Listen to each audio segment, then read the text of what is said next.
Ujunwa! Bring her bags downstairs. Now. The music died. Dozens of guests turned toward Ronke. She stood in the middle of the Coker mansion in her orange dress, engagement ring still on her finger, while the man she was supposed to marry held a microphone and humiliated her before his family, friends, and business partners. Niyi smiled, a cruel, satisfied smile. Since she thinks she is too important to respect this family, she can leave this house tonight. Then footsteps came from the hallway. Everyone expected the maid to appear carrying Ronke's suitcase. She came back empty-handed. Slowly, Ujunwa untied her white apron, placed it on the table, and walked straight toward the microphone. What she did next would cost her job, her room, and possibly every reference she needed to find another one. But before you hear it, don't leave this story halfway. Tell us in the comments where you're listening from and what time it is there right now. And if you enjoy stories where dignity finally fights back, subscribe to the channel. Ujunwa took the microphone, looked directly at Niyi. No, sir. The room froze. I will not carry her bags. She removed her staff badge. And from tonight I no longer work for you. 6 weeks earlier, nobody in that house would have believed Ujunwa could say such a thing. Least of all, Ujunwa herself. That Monday morning, Ronke Adeyemi was standing over a table covered with marked-up structural drawings in a consultancy office on Victoria Island. The air conditioner had decided to fight only half the Lagos heat, and somebody's takeaway rice was making the whole conference room smell like lunch at 9:30. Ronke barely noticed. She had a pencil behind one ear, another in her hand, and 3 pages of calculations spread beside the revised drawings for Harbour Crown Residences, a luxury redevelopment project backed by Coker Meridian Properties. Coker, the same surname she was preparing to take after her wedding. The irony was not yet irritating her. Not that morning. Look at this revision again, her supervisor, Mrs. Daniels, said. Ronke leaned closer. Mrs. Daniels was in her 40s, quiet, exact, and famous in the office for returning reports with comments that could wound a person without containing a single rude word. Ronke respected her for that. The parking level opening has been widened, Ronke said. But the supporting review attached to this version still refers to the earlier layout. Exactly. And there are 2 pages missing from the consultant response. Exactly. Ronke sat back. Mrs. Daniels folded her arms. So I cannot sign off on this package. Mrs. Daniels nodded once. Write that plainly. Ronke did. No drama, no accusations, no speech about safety or professional courage. She wrote that the revised package required further technical clarification and could not be approved by her in its present form. Then she saved the note, attached it to the internal review record, and sent the formal query through the office system. At 11:15, Niyi called. Ronke saw his name on her phone and smiled before answering. That was the difficult part about what came later. There had been real tenderness before the rot showed its full face. Engineer Adeyemi, he said. His voice had that polished, teasing tone he used when he wanted to make her laugh. Executive Director Coker. So formal. You called me during work. Ah, my mistake. Should I book an appointment with your secretary to speak to my fiancé? You should start by having a secretary. I have 3. That explains why none of them knows where you are. He laughed. Ronke did too. Then the line shifted. It was subtle. Niyi was good at subtle when he wanted something. I heard your team sent another query on Harbour Crown. Ronke's fingers stopped on the keyboard. Your project team sent an incomplete revision. Is it serious? It is unresolved. Same thing? No silence. Then he tried another route. Baby, everybody is under pressure on this one. The financing presentation is close. Surely you can phrase your comments in a way that does not frighten everybody. Ronke looked through the glass wall of the conference room. Mrs. Daniels was at her desk speaking to another engineer. Phrase what? Ronke asked. The report. It says what needs clarification. I know. I am only saying there are ways to say things. There are also things I cannot sign. Niyi exhaled softly. That is not what I asked. It is what the answer comes down to. Another pause. Ronke could almost see him. Leaning back in his office chair, one ankle over the opposite knee, deciding whether to push, he pushed. You know I would never ask you to do anything improper. Good. So help me. I am helping the project by giving you the review now instead of pretending the problem will disappear. You know what I mean. I do. That answer changed something. Tiny, almost invisible. Niyi's voice cooled by 1 degree. Fine. We will talk later. Okay, I love you. I love you too. He ended the call. Ronke looked at her phone for a few seconds, then turned it face down. Mrs. Daniels appeared at the door. You are frowning at technology again. My fiancé. Worse technology. Ronke laughed. Mrs. Daniels did not. Was that about this project? Ronke hesitated. Yes. Then document the work conversation through work channels. He only asked a question. Good. Then the record will show that he only asked a question. Ronke understood the point. She opened the project file and added a short factual note. Client-side executive contacted her regarding wording of review concerns. No change made to technical position. It felt excessive. 2 months later, she would be grateful for every word. But that morning, she only felt slightly foolish. At lunchtime, Niyi sent flowers. Not apology flowers. He had not admitted there was anything to apologize for.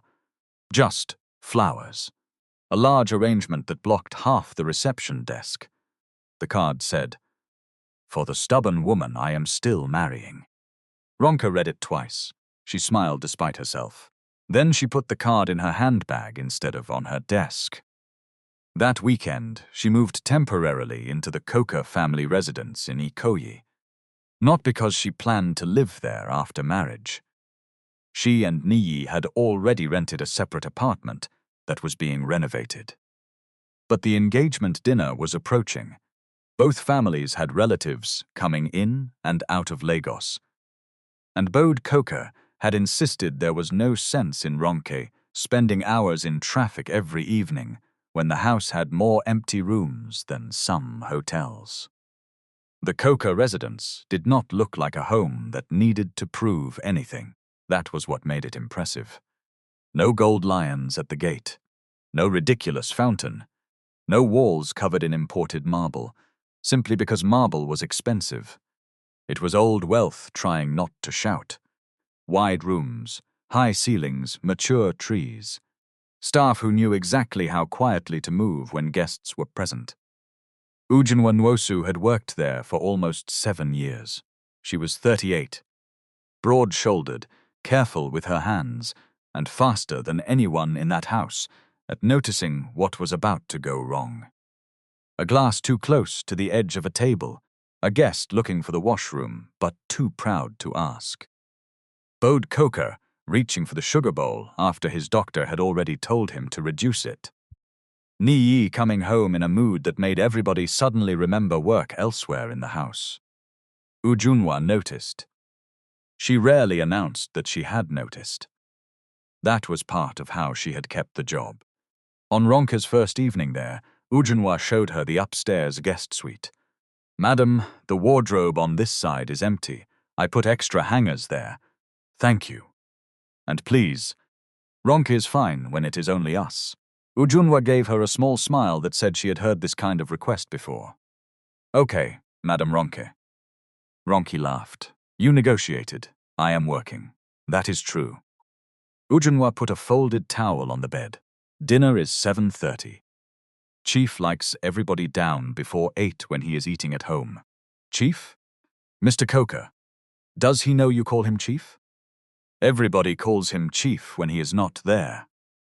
Ronke looked at her, For 1 second, Ujunwa's face remained perfectly serious. Then the corner of her mouth moved. Ronke laughed again. That was how they began.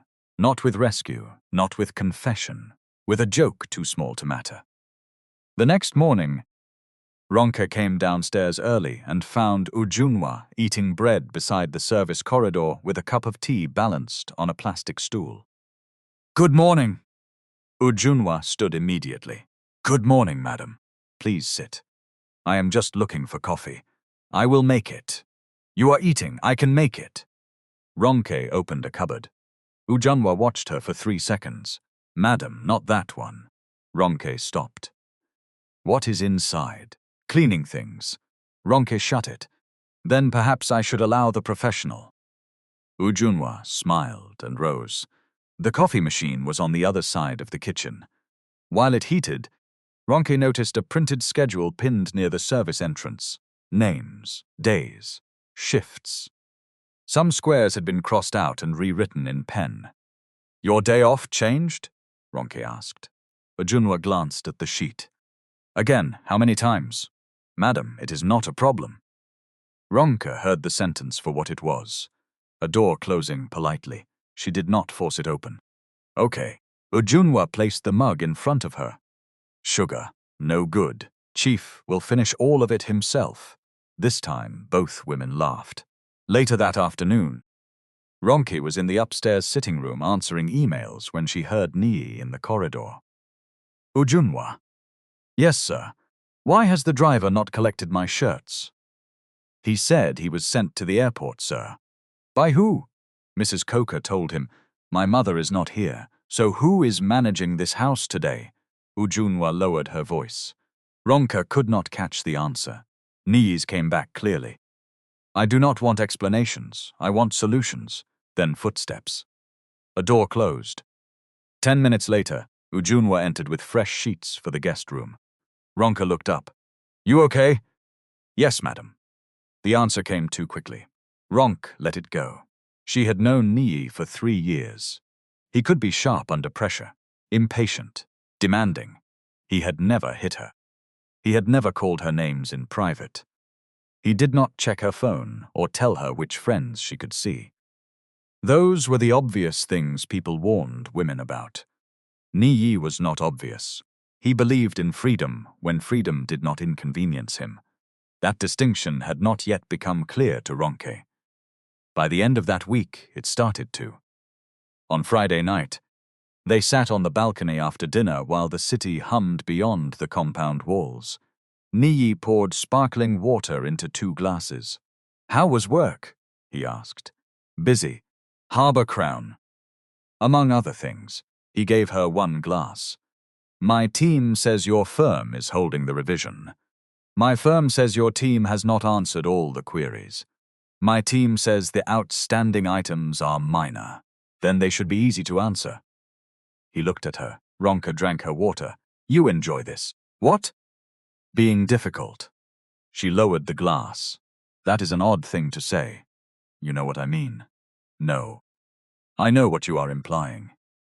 Niyi rubbed his thumb along the edge of his glass.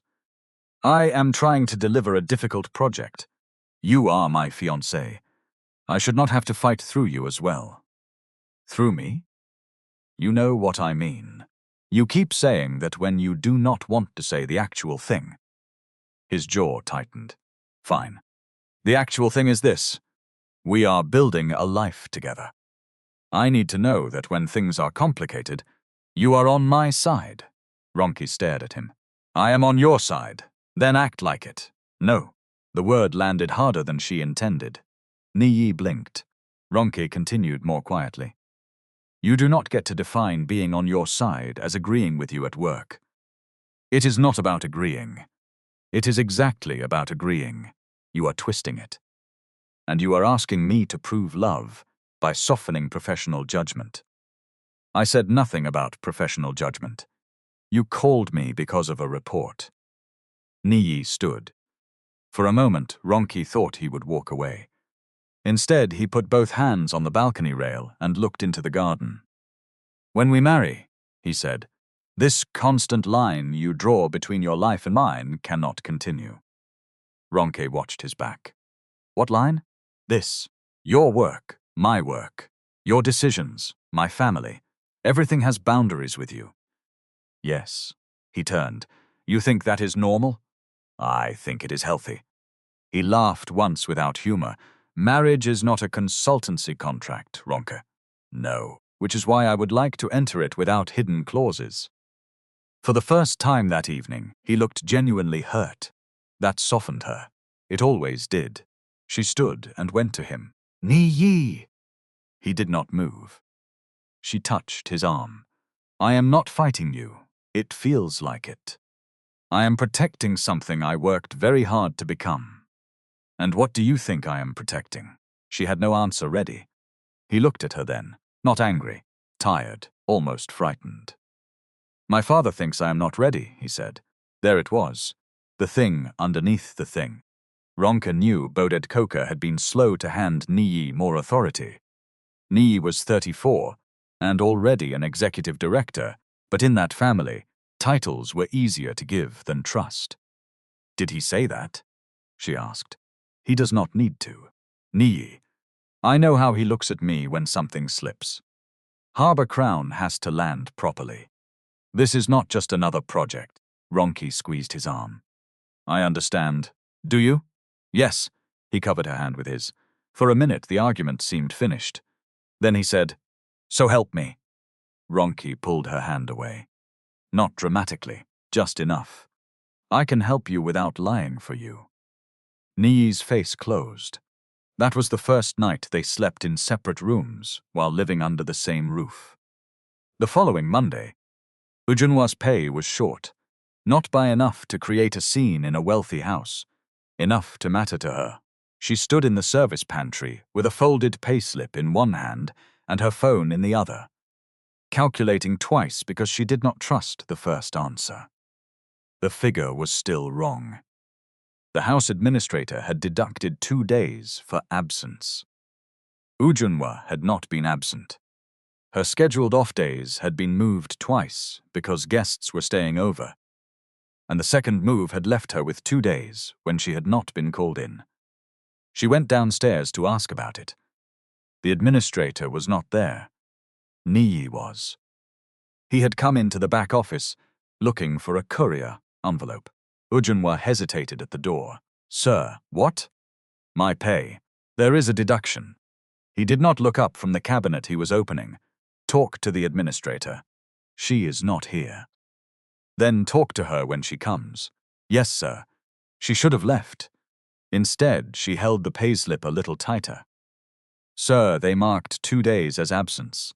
Those days were changed from my off day. Niyi found the envelope and straightened. Ujunwa, are you asking me to audit household payroll now? No, sir. Good. I am only saying I worked the replacement days. Then show them. The schedule was changed by pen. Niyi glanced at the paper in her hand. Do you people not keep records? The question came from him as if the failure belonged entirely to her. Ujunwa swallowed. I do not have anything signed, sir. That is your problem. He walked past her. At the doorway, he stopped. And please do not bring domestic matters to me when I am leaving for work. Ujunwa stood there after he had gone. The envelope cabinet remained open. She closed it. Then she folded her payslip again, smaller this time, and put it in her pocket. Ronke found her 20 minutes later in the laundry room, ironing napkins for a dinner that was not happening until the weekend. You have been on that same napkin for a long time, Ronke said. Ujunwa looked down. The iron had not moved. She lifted it quickly. I am fine. Ronke leaned against the doorframe. Okay. Ujunwa waited for the questions. They did not come. That made it worse somehow. She switched off the iron. They deducted 2 days. Ronke said nothing. The schedule changed. I worked the days they asked me to work, but the other days became absence. Did you raise it? Yes, with the administrator. She is not around. And Niyi? Ujunwa gave a small shrug. That was answer enough. Ronke held out her hand. Can I see the payslip? Ujunwa almost gave it to her, then stopped. No, madam. It is okay. Ronke lowered her hand immediately. Fine, keep it. Ujunwa looked up. Keep it? And the schedule. If they change something, take a picture before and after. Keep messages. Keep dates. If somebody tells you your off day moved, ask them to send it by text if possible. Ujunwa frowned. Will that make them pay? Maybe. Maybe not. But it means you will not be standing there with only your memory if somebody says something different later. Ujunwa stared at the folded paper in her hand. Ronke added, and write down what you actually worked. Nothing fancy. Just enough that you can follow it. Ujunwa nodded slowly. Okay. Ronke turned to leave. Madam Ronke. She looked back. Thank you. Ronke smiled. For telling you to keep your own papers? Yes. That one should not require thanks. Ujunwa did not answer. Some things should not require thanks. In some houses, they still did. That night, Ujunwa took a photograph of the duty roster before going to bed. Then she opened the cheap notebook she used for her evening hospitality course and wrote the week's shifts on the last page. Monday, 7 in the morning to 9 at night. Tuesday, 7 to 6. Wednesday, moved off day. Thursday worked because Chief had guests. Friday off. She wrote carefully. The habit stayed. It would later matter for more than money. Ronke's own record-keeping became more important the same week. At work, the Harbour Crown queries did not disappear.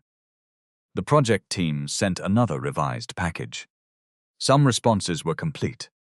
Others were not. Ronke reviewed what she had been assigned, returned comments, and went to lunch.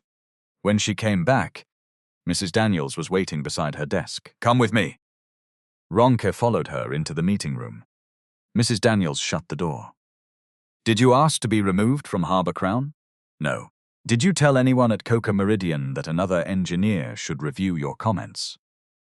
Ronke sat very still. No. Mrs. Daniels slid a printed email across the table.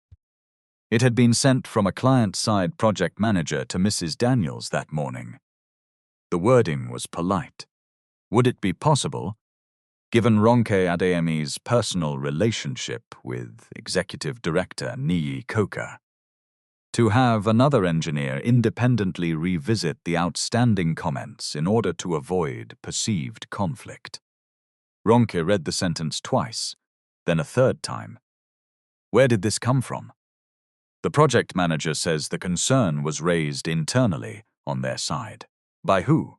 He did not say. Ronke knew, or thought she knew. That distinction mattered, and Mrs. Daniels saw it on her face.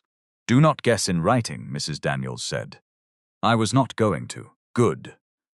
Ronke pushed the paper back. Are you removing me? Mrs. Daniels did not answer immediately. We should have identified the conflict issue earlier. There is no conflict in the technical review if I am following the same process as everyone else.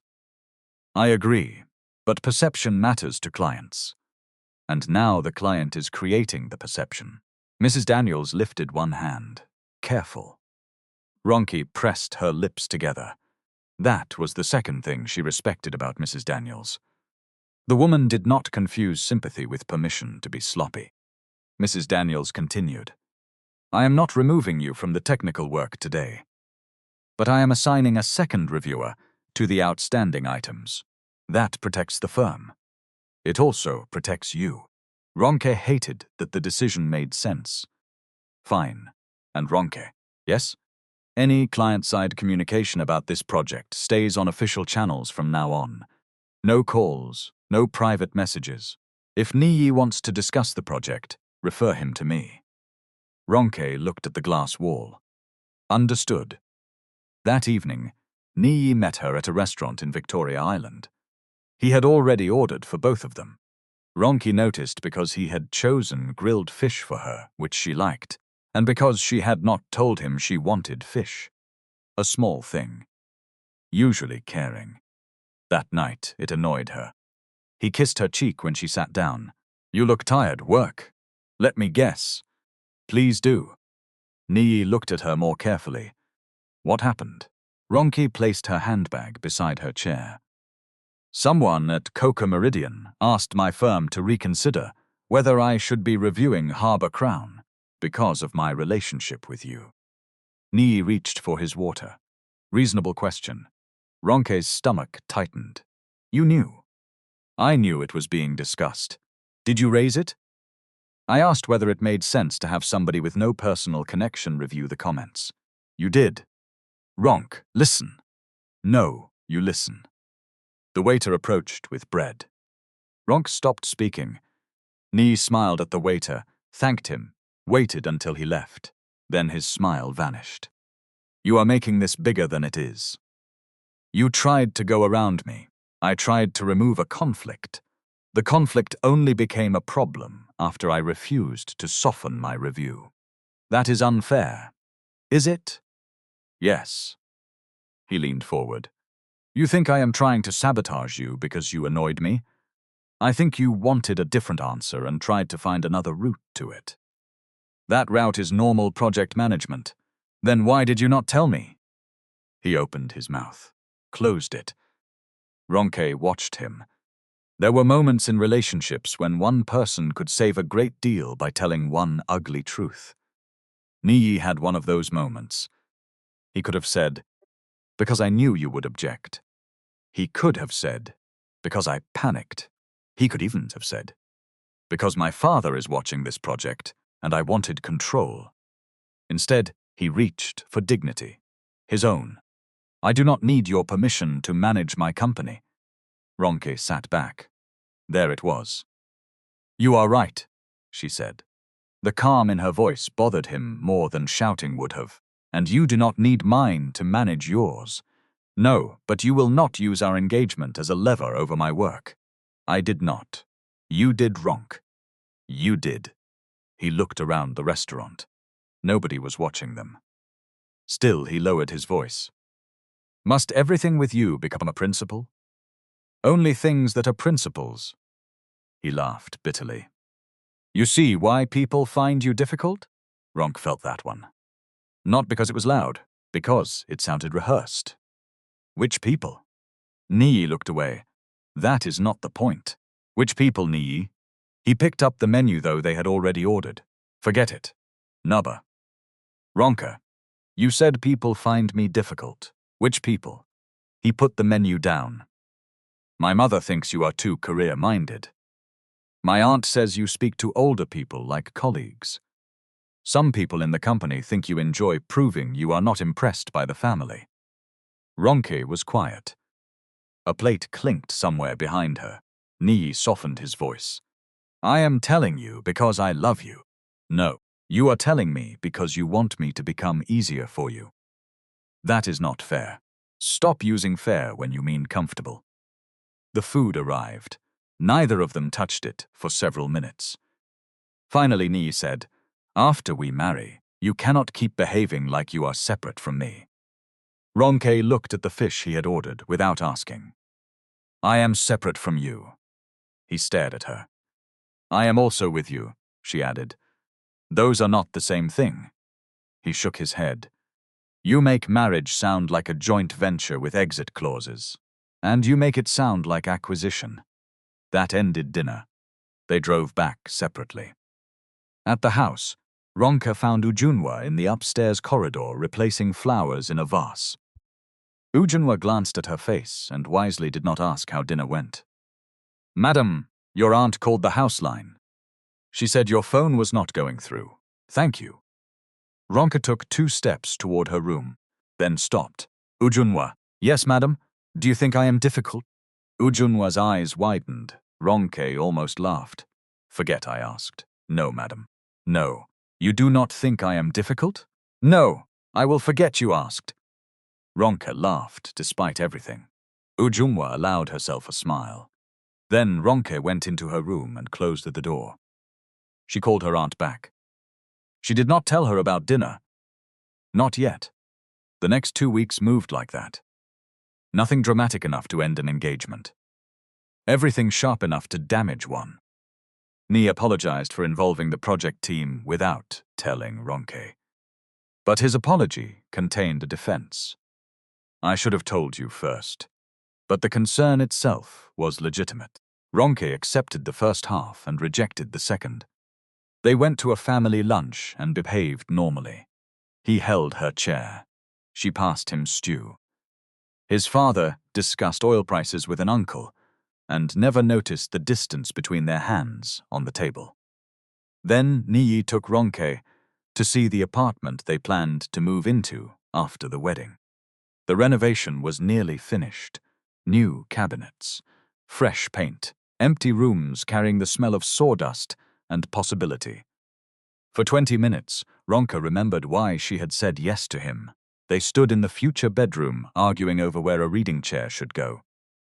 You do not read in chairs, Niyi said. I do. You fall asleep in chairs. That is a kind of reading. He smiled. She smiled back. Then they reached the smaller room near the front. Ronke looked around. This can be my study. Niyi leaned in the doorway. Your study? Yes. I thought we said guest room. You have 2 other guest rooms. We may need this one. For who? People. Which people?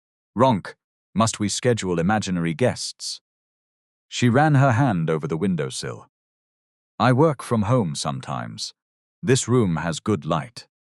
You will not need to work from home once you join the foundation. She turned.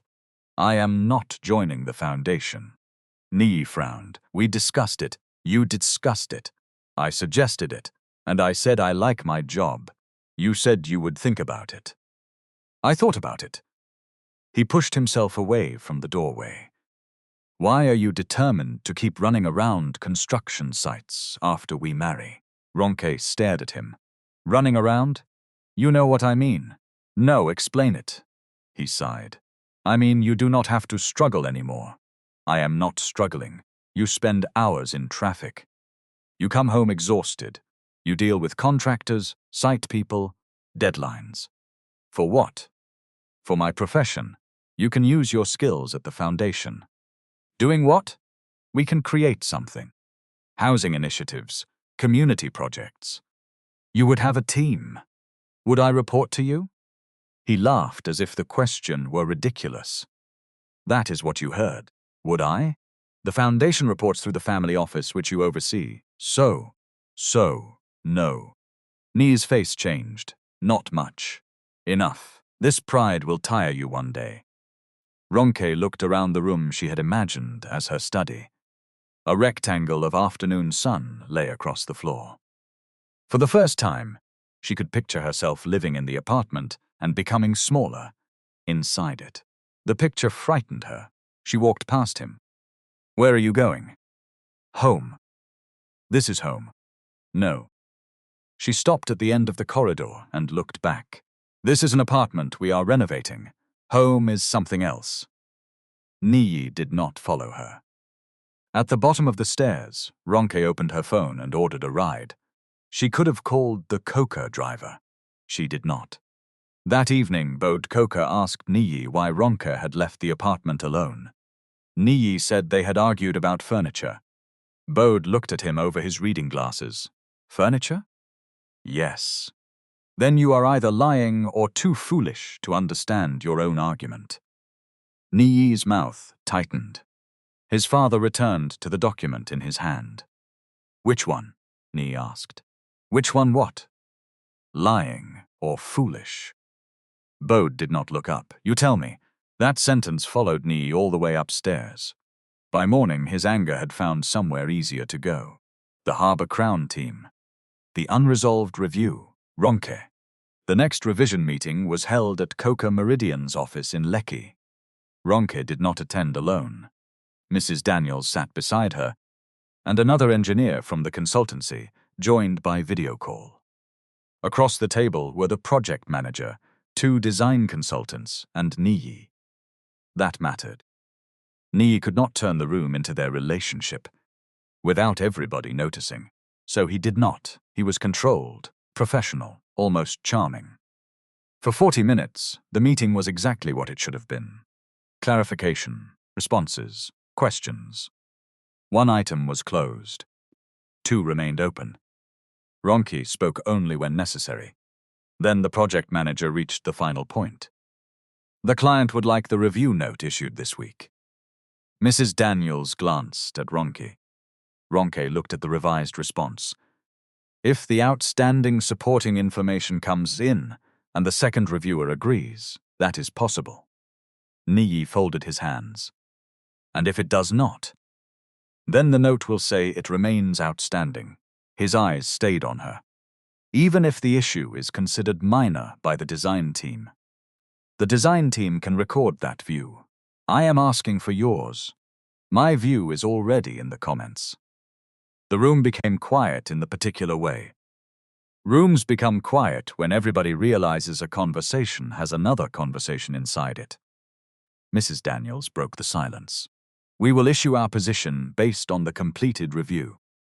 The project manager nodded quickly. Fine. Let us move on. There was nowhere to move. That had been the last item. Chairs scraped back. Laptops closed. People gathered papers with unnecessary concentration. Ronke packed slowly. Niyi waited until the others were near the door. Ronke! Mrs. Daniels stopped. Niyi looked at her. May I have 1 minute with my fiancé? Mrs. Daniels's face gave him nothing. Ronke answered first. Not about the project. Niyi's nostrils flared. Fine. Mrs. Daniels left, but not far. Ronke could see her through the glass outside. Niyi lowered his voice. Are you trying to embarrass me? Ronke almost laughed. In a technical meeting? You know what I mean. There it is again. What? That sentence. He looked confused. You keep saying you know what I mean, because what you actually mean sounds bad when you say it plainly. Niyi stared at her. Okay. Plainly?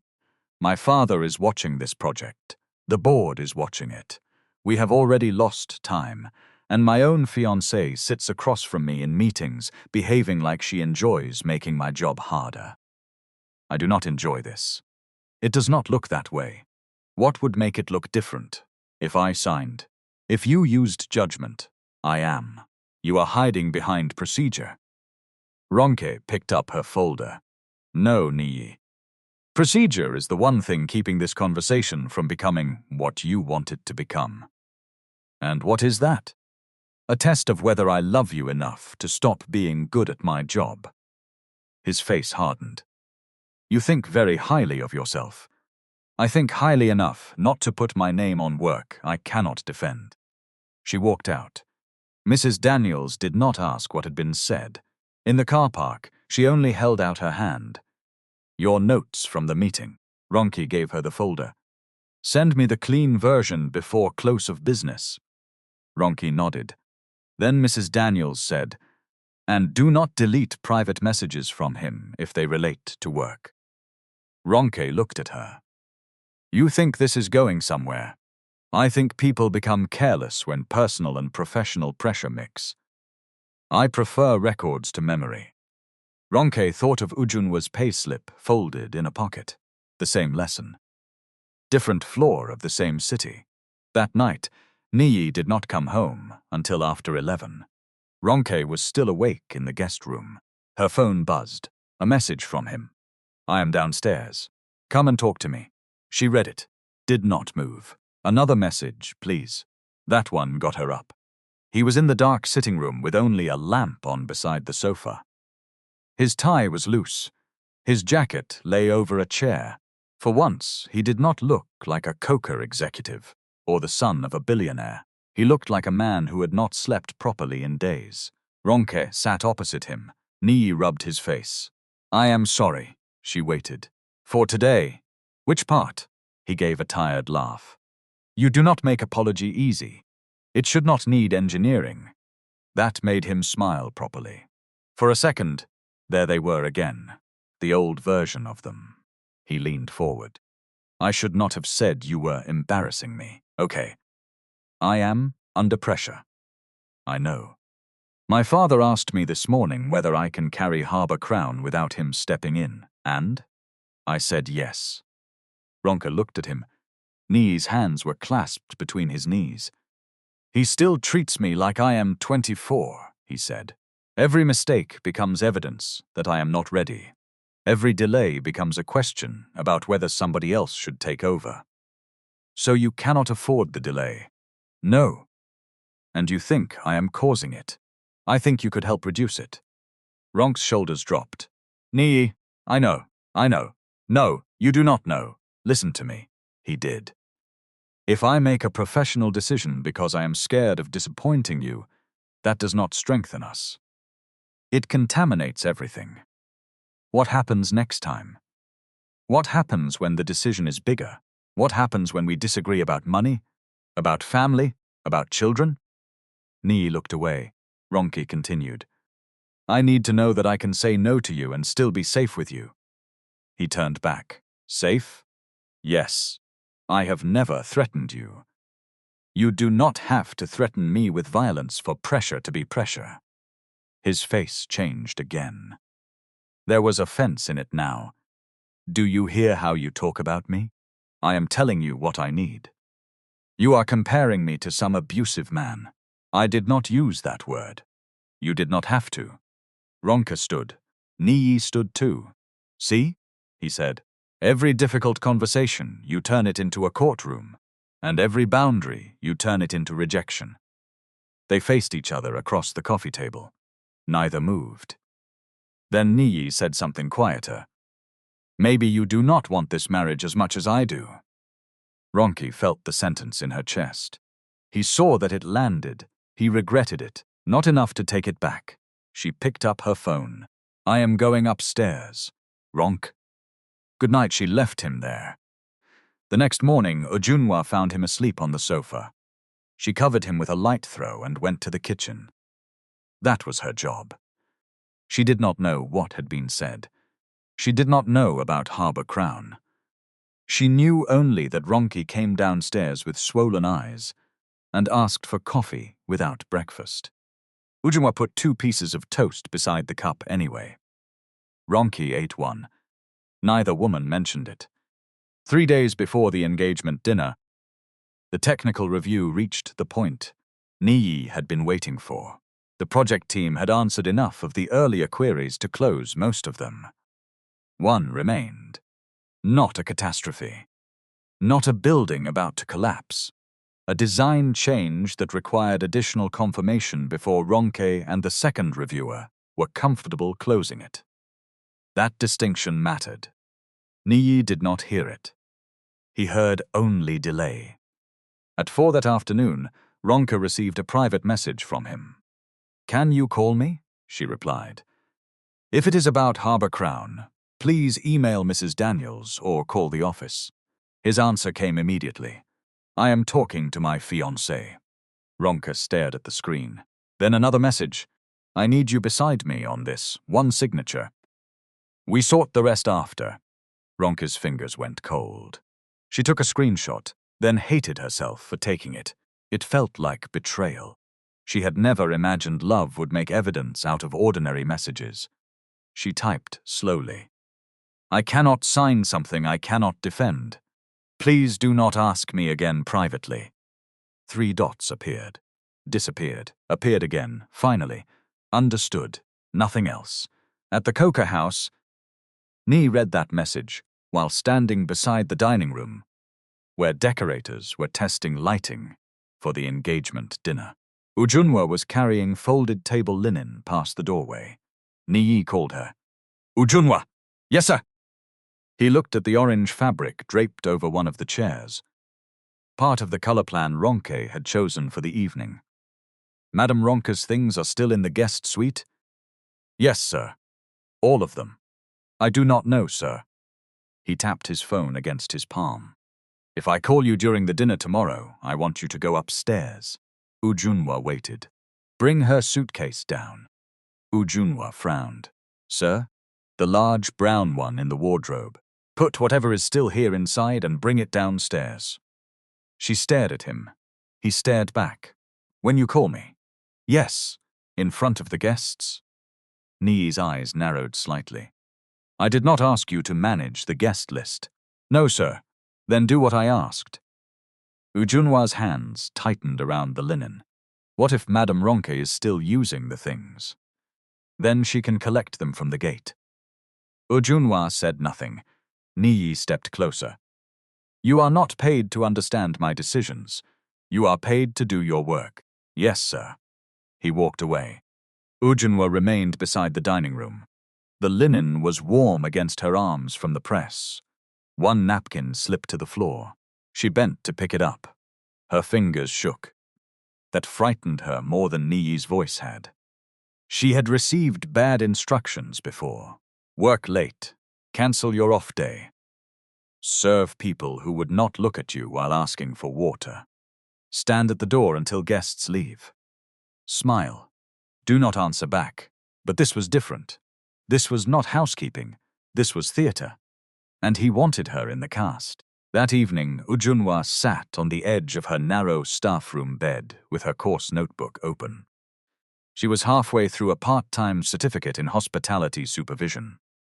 Twice a week, when her schedule allowed, she took evening classes.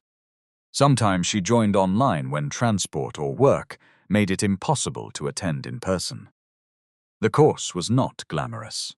Stock control, room inspection, guest complaints, staff scheduling, basic workplace documentation.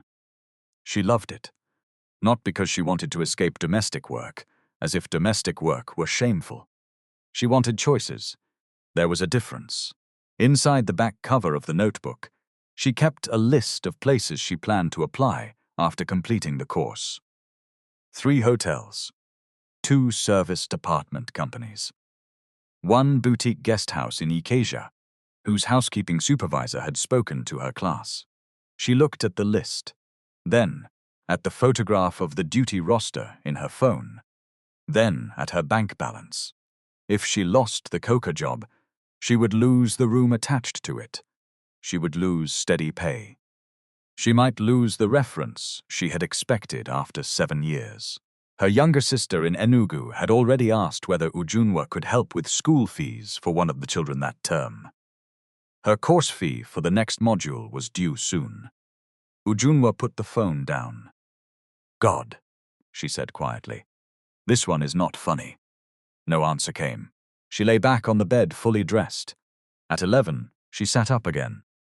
She opened her notebook to the page where she had started tracking her shifts. Under the last entry, she wrote, Thursday. Mr. Niyi instructed me to pack Madame Ronke's suitcase and bring it downstairs if he calls me during engagement dinner. She stared at the sentence, then added, He said she can collect it from gate. Ujunwa did not know if the note would ever matter. She only knew she wanted to remember exactly what had been said. The next morning, Ronke woke in her own flat in Surulere. She had moved out of the Coker guest suite 2 days earlier, telling the family she needed to be closer to work before the dinner. It was only partly true. She needed space. Her orange dress hung from the wardrobe door. The engagement ring lay on the bedside table. She stared at it while brushing her teeth, then picked it up and put it on. She had not decided to end the engagement. That was the truth. She was angry. She was wary. She was still in love.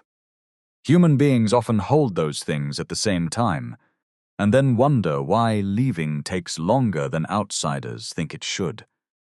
Her aunt called before 8. Are you ready for your big society performance? Ronke smiled into the phone. It is an engagement dinner, not coronation. With Coker family, same difference. Auntie. I am joking, small. Ronke sat on the edge of the bed. Her aunt heard something in the silence. What happened? Nothing. Ronke. She looked at the ring. We are having some issues. Wedding issues or human being issues. Ronke almost laughed. Human being, those are worse. Ronke told her some of it. Not everything. The pressure around work. The argument about leaving her job. The apartment. Her aunt listened without interrupting. When Ronke finished, the older woman said, Do you want me to tell you to leave him? No, good, because you would not listen because... I said it. Ronke rubbed her forehead. What would you do? I am not marrying him. Auntie, I am serious. Do not borrow my decision. Ask your own question. What question? Her aunt was quiet for a moment. When you say no to this man, what happens next? Ronke stopped moving. Her aunt continued. Not when you agree. Not when you are sweet. Not when everybody is happy. When you say no, what does he do with your no? Ronke looked at the orange dress. She had no neat answer. That is the marriage, her aunt said. The rest is decoration. The call ended 10 minutes later. Ronke sat alone for a long time. Then she got dressed for work. At Coca Meridian, Niyi was having a worse morning. Bode called him into his office before 9. His father's office was on the top floor, but Bode kept the blinds open. He liked seeing cranes over the city. He said they reminded him that buildings only looked effortless after somebody had spent months arguing with drawings, concrete, weather, and money. Niyi stood in front of the desk. Bode did not invite him to sit. I hear the review is still open. One item. Why? The consultants want additional confirmation, then give it to them. We are doing that. Bode looked up. You sound irritated. I am tired of people protecting themselves instead of moving.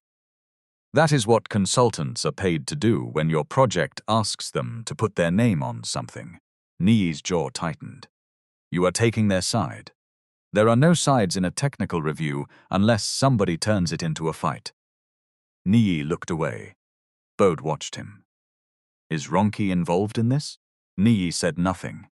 That silence is an answer. She is part of the reviewing team, and she has become impossible. Bode leaned back. Impossible professionally or impossible because she is your fiancée and still tells you no. Niyi's eyes snapped toward him. Bode's expression did not change. You think I do not know you. You think the worst of me every time.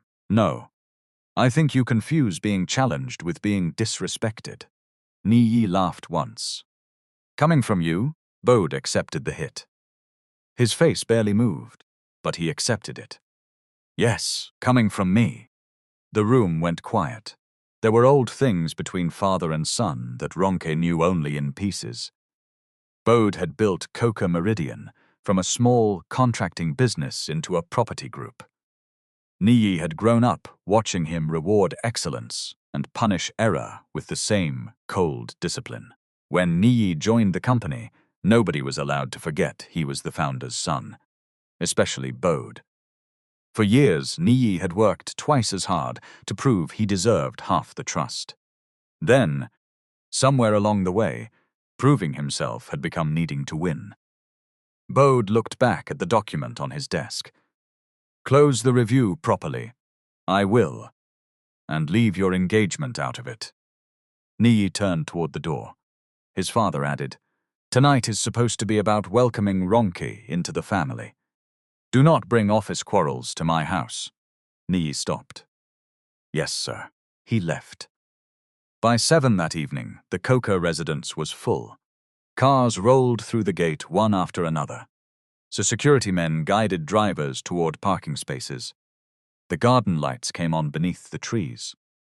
Inside, staff moved between the dining room and terrace, carrying trays, replacing glasses, checking chairs. Ujunwa wore a pale aqua uniform under a white apron. Her hands worked automatically. Her mind did not. Every time Niyi's voice rose above the room, she looked toward him. Ronke arrived shortly after 7:30, orange. That was the first thing Ujunwa noticed. The dress was simple in shape, fitted at the waist, bright enough that Ronke seemed to carry her own patch of warm light into the room. Niyi wore an emerald green dinner jacket. For photographs, they looked perfect together. That was the trouble with photographs. They did not record what people had already said in private. Niyi kissed Ronke's cheek. You came. She pulled back enough to look at him. Of course I came. I was not sure. Then you should have asked. His smile held for the guests around them. Not tonight. Agreed. For the first hour, they kept that agreement. They greeted relatives, posed for photographs, accepted jokes about wedding planning. Bode raised a glass and welcomed Ronke formally. He said she had built her own career before meeting his son, and that the family respected people who could stand on their own feet. Niyi's expression changed for half a second at that sentence. Ronke saw it. So did Ujunwa from the edge of the room. Dinner began. Laughter returned. A cousin gave an embarrassing speech about Niyi in secondary school. Somebody's child knocked over a glass and cried harder than the situation required. Ujunwa cleaned it up. For a while, the evening was ordinary enough that she wondered whether Niyi had changed his mind. She hoped so. Then his phone buzzed. He read something. His face emptied. Ronke, seated 3 chairs away, did not notice. Bode did. What? He asked quietly. Nothing. Niyi put the phone down. It buzzed again. He checked it. This time Ronke noticed. What happened? Work. She did not ask more. That restraint somehow angered him. The message was from the Harbour Crown project manager. The independent second reviewer had agreed with Ronke's position. The remaining item could not be closed without the additional confirmation requested. The note would not issue as Niyi wanted that week. Nothing catastrophic. Nothing citational. But Niyi had spent weeks making it both. Dessert arrived. Then speeches. Niyi was last. He took the microphone. At first, he was funny. He thanked both families. He thanked guests who had traveled. He thanked his father for pretending not to interfere with wedding planning while interfering with everything. People laughed. Bode raised his glass. Then Niyi looked at Ronke. You all see this woman? More laughter. Ronke smiled carefully. She is brilliant, he said. Very brilliant. Sometimes I think she remembers it every 5 minutes in case the rest of us forget. A few people laughed again. Ronke did not. Niyi continued. She has taught me many things. Patience, humility, the meaning of technical query. The laughter thinned. Bode lowered his glass. Ronke's shoulders went still. Niyi, she said softly. He heard her. He kept going. And perhaps tonight I should teach her something too. The room changed. No one moved. Niyi's smile remained, but it had stopped belonging to celebration. Marriage is partnership, he said. Not one person constantly proving she can stand alone. Not one person embarrassing the family she is about to join because she must always be right. Ronke stood. Give me the microphone. No. Sit down. Several heads turned. Bode said, Niyi. His son lifted one hand. Dad, please. Everybody keeps telling me to handle my relationship privately. I have tried. Ronke stared at him. You have tried? Yes. By speaking about my work in front of your guests? There. That is exactly it. He pointed toward her with the microphone. Everything is your work, your rules, your boundaries, your independence. Ronke's face went hot. Somebody at the far table looked down at a plate. Another guest reached for a phone, then thought better of it. The official videographer near the Tetris did not stop recording. He had been hired to record speeches. No one had yet told him not to. Niyi's voice sharpened. You want to marry into this family, but behave as if respecting the family will reduce you. Ronke took one step toward him. You are drunk. I have had 2 glasses of wine, then you have no excuse. A murmur moved through the room. That did it. Niyi's face hardened completely. You see, in front of everybody. You brought everybody into it. I am tired of begging my own fiancée to remember where she stands. Ronke went still. Not because she had no answer. Because she suddenly understood the answer to her aunt's question. When you say no to this man, what happens next? This happened next. Niyi turned toward the service corridor. Ujunwa! The maid was standing beside a tray of glasses. Her mouth went dry. Niyi lifted the microphone. Bring her bags downstairs now. The music had already stopped. Now even the small sounds died.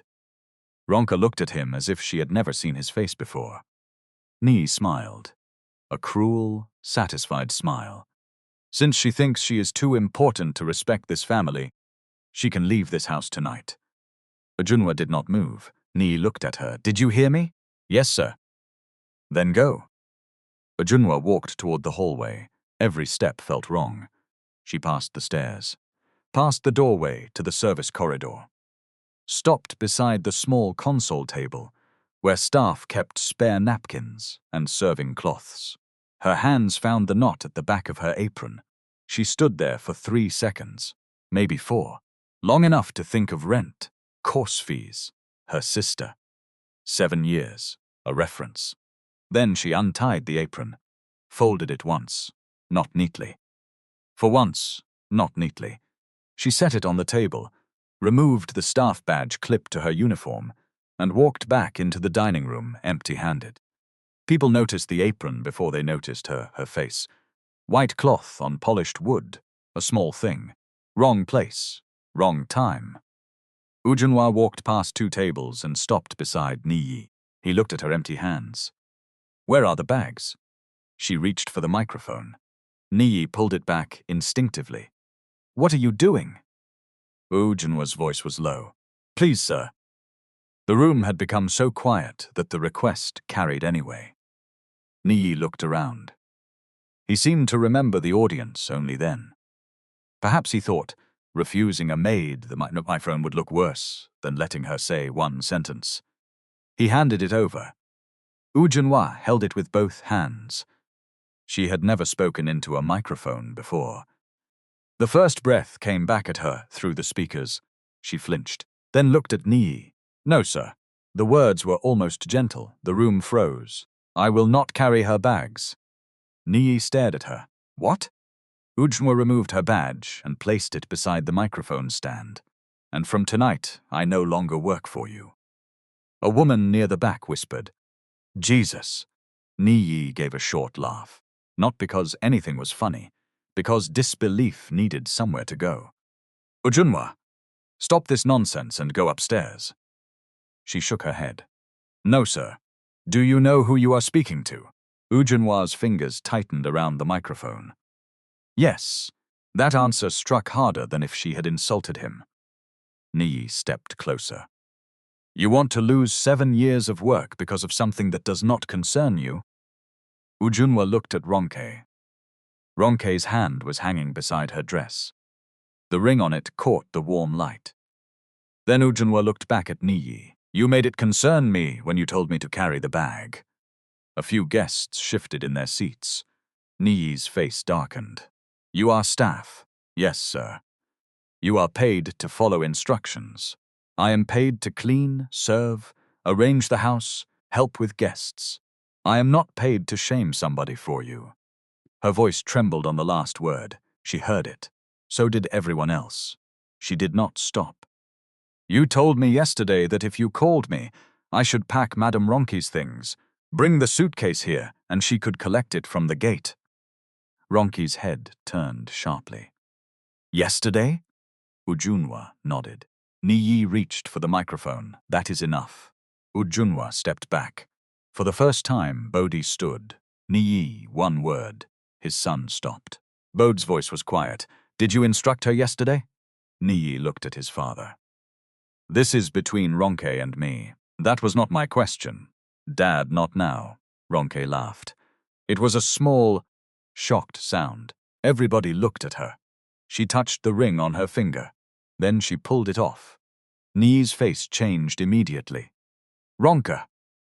She walked to the nearest table and placed the ring beside his untouched dessert plate.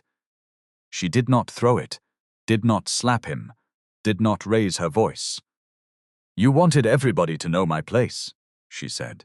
Niyi swallowed. Do not do this. Now they do. She looked at him once. It is not beside you. Then she turned toward the door. Niyi moved after her. Bode stepped into his path, not dramatically. Just enough. Let her go. Niyi looked at him as if betrayal had multiplied in the room. Dad, not 1 more word tonight. Ronke kept walking. Ujunwa placed the microphone on the stand. For half a second, she looked at the apron on the console table. 7 years of tying one like it around her waist every morning. Then she left it there. She followed Ronke outside. The night air hit them both at once. Cars filled the driveway. Drivers were sitting in some of them, waiting for guests who were suddenly in no hurry to leave. Ronke walked fast toward the gate. Ujunwa had to hurry to catch up. "Madam Ronke." Ronke stopped. The control she had held inside the dining room broke only around the edges. Her mouth shook. She pressed her lips together. Ujunwa stood a few feet away. Neither knew what to say. Finally, Ronke asked, "Did he really tell you yesterday?" "Yes." "To pack my things in front of everyone?" "Yes." Ronke looked back at the house. Through the wide windows, people were moving again. Small figures in expensive clothes. The party was over, even if no one had announced it. Ronke rubbed the bare place on her finger. "I left most of my things at my flat already." Ujunwa almost smiled. "I know." Ronke looked at her. "The suitcase is nearly empty." "I know that too." A laugh escaped Ronke. It cracked halfway through and turned into something else. She covered her face. Ujunwa did not touch her immediately. Then Ronke reached out first. Ujunwa took her hand. They stood that way beside a row of parked cars, while the generator hummed beyond the wall. After a minute, Ronke lowered her hand. "Where will you go?" Ujunwa looked toward the staff wing. The answer was suddenly less simple than it had been 15 minutes earlier. "I have a cousin in Maryland. I can call her. You live here. Yes, your things are inside." "Yes." Ronke's face tightened. "I did not think. Madam, no, I should have. You did not tell me to do anything." Ronke stopped. Ujunwa said it again. "You did not ask me to leave my job. Please do not carry that one." The phrasing was so Ujunwa that Ronke almost argued with it and then did not. "Fine," she said. "But you are not sleeping outside, because Niyi cannot control himself." "I did not say I would." "My ride is coming. Come with me. You can call your cousin from my place." Ujunwa hesitated. "I have to collect my things." Ronke looked at the house. "I will come with you." "No, but why?" "Because if you enter there again tonight, somebody will start another fight. Me, I only want my bag." Ronke stared at her. Ujunwa added, "My own bag. That did it." Ronke laughed again. Properly this time. "Fine." Ujunwa went back through the side entrance. Inside, the staff corridor felt stranger than the dining room had. Everybody had heard. Nobody knew how to look at her. The cook opened her mouth, closed it, then said, "Ujunwa," only her name. Ujunwa nodded. "I am packing." The cook came with her. So did one of the younger housekeepers. No speeches. They folded clothes, packed shoes, wrapped Ujunwa's small electric kettle in a towel. The younger housekeeper slipped 2 sachets of detergent into the bag out of habit, then looked embarrassed. Ujunwa left them there. In 7 years, she had collected less than she expected. 2 bags, a plastic file of documents, her hospitality notebooks, a framed photograph of her mother. At the service office, the household administrator had returned. She was pale. "Ujunwa." "Chief said you should wait until morning before making any decision." "I already made it. He said nobody should force you out tonight." "I know. You can sleep here." Ujunwa looked down the corridor toward her room, then shook her head. "If I sleep here, by morning everybody will begin talking sense into me. Maybe sense is good." Sometimes she picked up her bag. "Tonight I need distance." At the gate, Ronke's ride had arrived. They loaded Ujunwa's bags into the boot. Ronke sat in front because Ujunwa refused to let her sit in the back like a passenger in her own trip. Halfway across the bridge, Ujunwa's phone began ringing.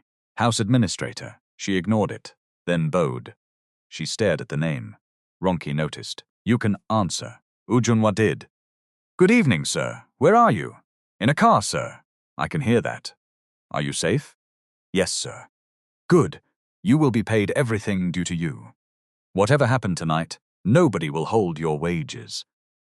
Ujunwa looked out the window. Thank you, sir. And do not make any decisions about your room tonight.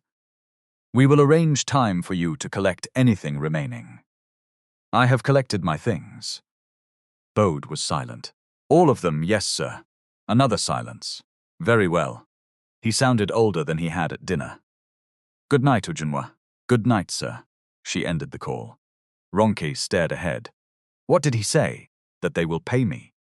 Good. Ujunwa put the phone in her lap. Then it rang again. Niyi. She rejected the call. He called back. She rejected it again.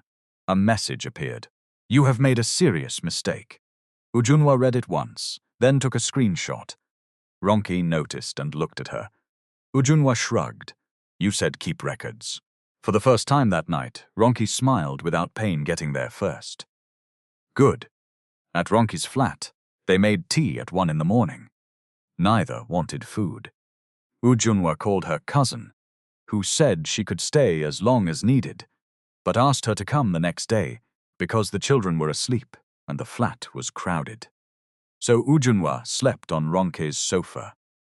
Ronke lay awake in her bedroom. At 2:16, Niyi sent a message. We need to talk before people turn tonight into something it was not. At 2:20, I was angry. I went too far. I know that. At 2:31, but Ujunwa had no right to interfere in our relationship. At 2:40, please answer me.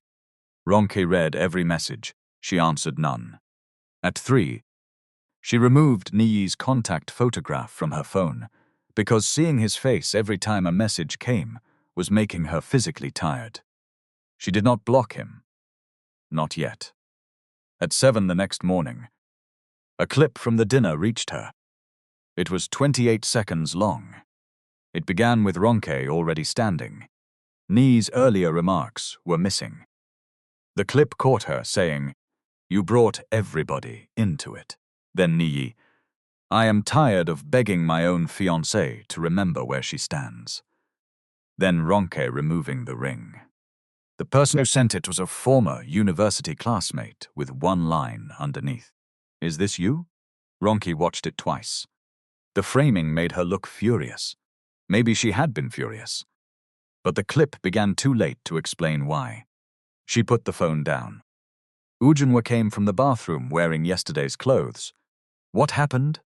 Ronke turned the screen toward her. Ujunwa watched. That is not everything. No.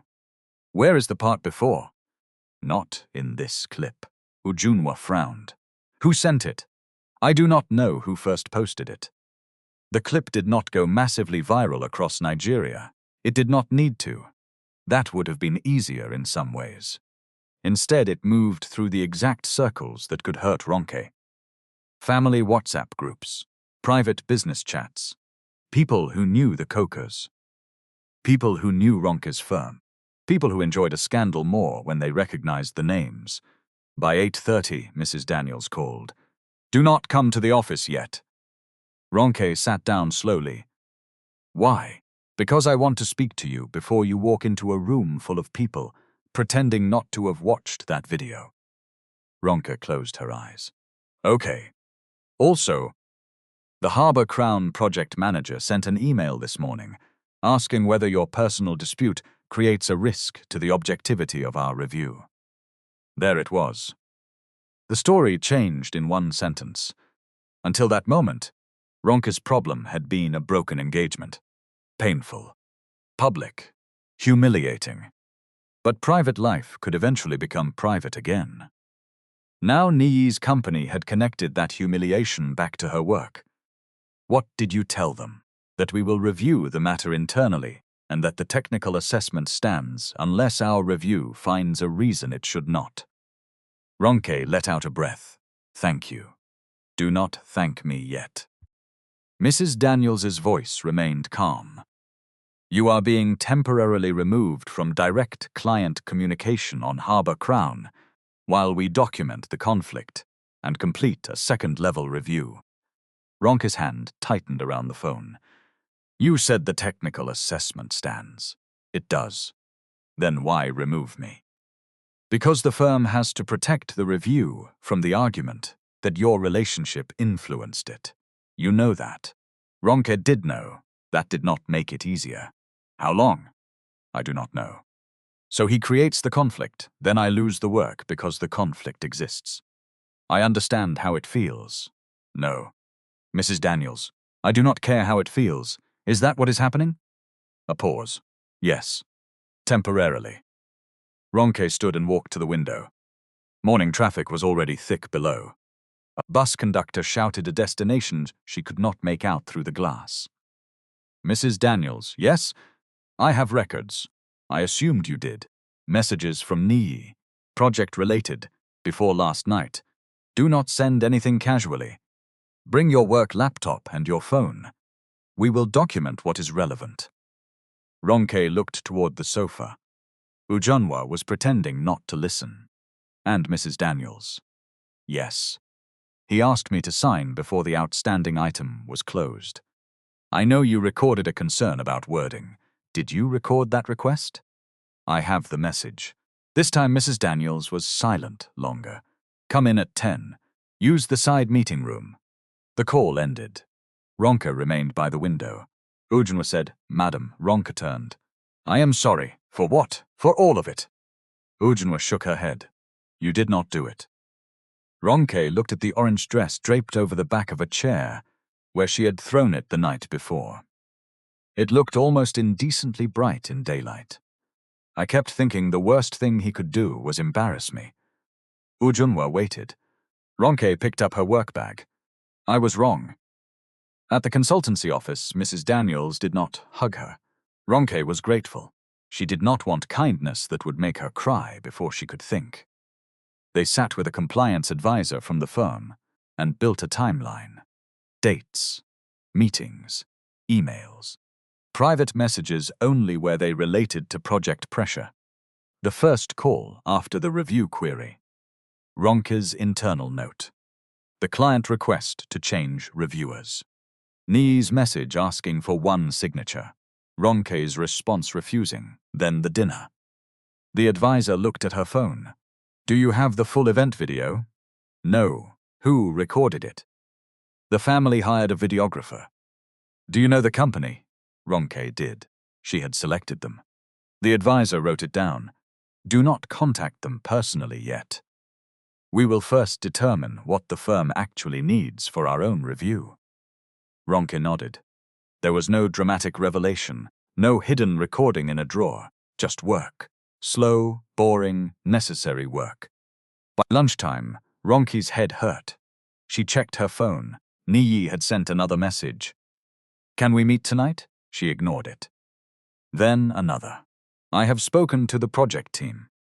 This does not need to affect your job if we handle it properly.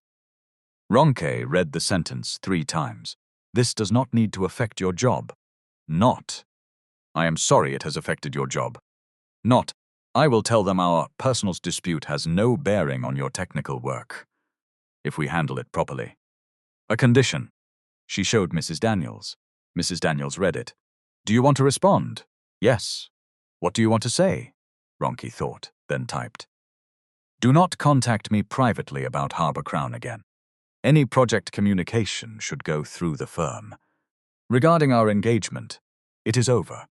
Please do not represent otherwise. She showed Mrs. Daniels before sending. Mrs. Daniels nodded. Ronke pressed send. The answer came less than a minute later. You are making a permanent decision in anger. Ronke put the phone face down. Block him? Mrs. Daniels asked. Not yet. Why? Because I want the messages preserved, and because if he says something about the project, I want it documented. Mrs. Daniels nodded. That was the moment Ronke stopped trying to persuade Niyi to understand her. She changed strategy. No more explaining the relationship. No more proving she was loving enough. No more private debate about professional facts. From then on, if he crossed the line, she would record the crossing. Niyi noticed the difference before anybody else did. That evening, he called 6 times. Ronke did not answer. At 7, he came to her flat. Security called upstairs. Madam, one Mr. Niyi is here. Ronke stood in the middle of her sitting room. Ujunwa had left for her cousin's place that afternoon. The flat was quiet again. Do not let him up. Should we tell him you are not home? Ronke looked at the door. No. Tell him I am home and I do not want to see him. The security guard paused. Yes, madam, that mattered too. Not hiding. A boundary did not need a lie to make it valid. Niyi stayed downstairs for 11 minutes, then left. The next morning, the shortened dinner clip appeared again in a business gossip account online. The caption did not accuse Ronke of anything specific. It did something more slippery. It asked whether personal bitterness was spilling into a major Lagos property project. No source named. No evidence shown. Just a question. Questions could do damage without accepting responsibility for the answer. Ronke took a screenshot. Then she went to work. The full video from the engagement dinner existed because the videographer had been hired to record the speeches. That was all. No secret camera. No hidden microphone. No miracle. The consultancy's advisor requested the relevant footage through a formal letter, after Ronke gave permission for the personal material to be used only as necessary in the internal conflict review. The videography company did not hand over everything immediately. They contacted the client who had booked them, confirmed what had been recorded, and asked how the footage was to be released. For 3 days, nothing happened. Those 3 days were ugly, not loud. Ugly in ordinary ways. Ronke entered the office kitchen, and conversations changed subject. A contractor she had worked with for 2 years sent a message that began, "I am sure there are 2 sides," which is a sentence people often use just before choosing the side that inconveniences them least. Her mother called from Ibadan after a relative forwarded the short clip. "Why did you remove the ring in front of everybody?" Ronke stood beside the office stairwell and closed her eyes. "Mummy, because he humiliated me in front of everybody." "What did he say?" Ronke told her. There was silence. Then her mother said, "He told the maid to bring your bags?" "Yes, before people?" "Yes, and the maid refused?" "Yes," another silence. "Who is this maid?" Ronke looked through the stairwell window at the city. A woman who had more sense than the rest of us that night. Her mother did not laugh. "Are you coming home this weekend?" "I do not know. Come if you want. Do not come if you do not want, but eat." Ronke smiled despite herself. "Okay, and do not marry, because invitations have been printed." Ronke's throat tightened. "They have not been printed." "Good, save paper." That was all. No sermon. Just a mother finding the one practical thing she could still control. At her cousin's flat in Maryland, Ujunwa was discovering that courage did not pay transport fare. Her cousin lived with her husband and 2 children in a 2-bedroom flat. Ujunwa slept on a mattress in the sitting room and folded it against the wall every morning before the children woke properly. On Monday, she started calling places from the list in her notebook. One hotel told her to send a CV. Another asked whether she had formal supervisory experience. She said no. They said they would keep her details. Everybody knew what that meant. The boutique guest house in Ikeja asked for a reference from her last employer. Ujunwa stared at the phone after the call ended, then laughed once. Reference. Her cousin looked up from packing a child's lunchbox. "What?" "They want Coker House to tell them whether I am a good worker. Call chief. I resigned in front of his guests." "You resigned from his son, not from cleaning plates." Ujunwa looked at her cousin. Her cousin shrugged. "Call him." Ujunwa did not that day. Instead, she attended her evening class. The topic was staff scheduling. The lecturer spoke about predictable rotas, adequate notice for changes, and the damage created when supervisors treated workers' time as if it belonged entirely to the employer. Ujunwa sat very still. When the lecturer asked for examples, she did not give hers. She wrote them down. At the bottom of the page, she added one sentence. If you supervise people, do not make them beg for information about their own time. It was the first time she had turned what happened at the Coker house into something other than anger. Across town, Bode Coker was doing the same thing with shame.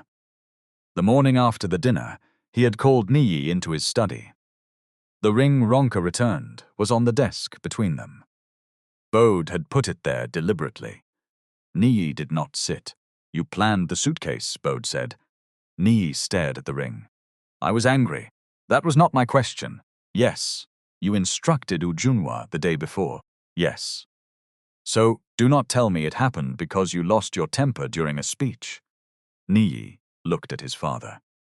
You have already decided. I am the villain. Bode's mouth tightened. This is not a film. I am not deciding roles. You always do this. Do what? Judge me as if every mistake proves I should never have been given responsibility. Bode leaned back. You humiliated the woman you planned to marry and used a household employee to stage it. I did not use her. You gave her instructions because you believed her salary would make her obey. Niyi's jaw worked. You think Ronke did nothing? You think she has not spent weeks undermining me? At work? Yes. Then answer her work with work. You do not understand. I understand more than you want me to. Niyi laughed bitterly. Of course, Saint Bode Coker. Famous for kindness to people who said no to him, the sentence landed. Bode looked toward the window.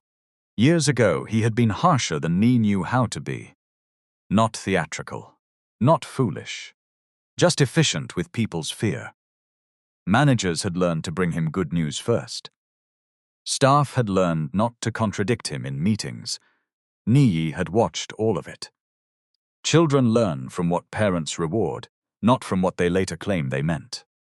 Bode looked back at his son. No, he said. I was not kind. Niyi blinked. Bode continued. And maybe that is part of why you think power is something you prove by making somebody smaller. For once, Niyi had no answer. Bode picked up the ring and closed his fist around it. But do not use my failures as permission for yours. Niyi looked away. The Harbour Crown issue is being reviewed independently, Bode said. You will not contact Ronke's firm about her personally. You will not contact the reviewer. You will not ask anyone to make this disappear. You are removing me from my own project? I am preventing you from making it worse. That is the same thing. No, it feels the same. Bode's face went flat. There is your problem again. Niyi left without taking the ring. But he did not follow his father's instruction completely. He did not call Ronke's firm again. He did something he thought was smarter. He spoke privately to 2 business contacts about the conflict around the project and said he was concerned that Ronke's emotions after the breakup might be coloring the review. He did not ask them to post anything. He did not have to. One of them repeated it to somebody else. By the time the rumor reached the business gossip account, it had no owner. That was how reputation moved in close circles. Nobody pushed hard enough to leave fingerprints. But rumors also had a weakness. They could not rewrite dates. Ronke's technical comments existed before the engagement dinner. So did Niyi's private request for 1 signature. So did the request from his project team to replace her as reviewer. The consultancy's second reviewer had reached the same conclusion independently. Those facts did not prove Niyi had caused the online rumor. They did something more useful. They showed that Ronke's professional position had not been invented after the relationship collapsed. When the full dinner video finally arrived, Mrs. Daniels asked Ronke to watch only the relevant section with her. Ronke almost refused, then sat down. The video began with Bode's welcome speech. Ronke saw herself smiling in orange. She looked happy. That hurt more than seeing the humiliation. They skipped forward. Niyi took the microphone. There it was, the jokes, the change in tone. His remarks about her work, Ronke asking for the microphone, Niyi telling her to sit down, the line about remembering where she stood, then Ujunwa, the full sequence. No ambiguity about who made the moment public. Mrs. Daniels paused the video after Ronke placed the ring on the table. You do not need to watch the rest. Ronke looked at the frozen image. Niyi's face was turned toward her. Her own hand was still beside the ring. Yes, I do. Why? Because I want to know what happened after I walked out. Mrs. Daniels looked at her, then pressed play. On screen, Bode blocked Niyi from following. Guests began moving. A relative touched Bode's arm. The cook appeared briefly near the corridor. Then Niyi said, loudly enough for the camera to catch it, "She has been trying to damage my project for weeks." Ronke's body went cold. Mrs. Daniels paused the video again. Neither woman spoke. That sentence mattered, not because it proved every later action. It did not prove who started the online rumor. It did not prove intent behind every client communication.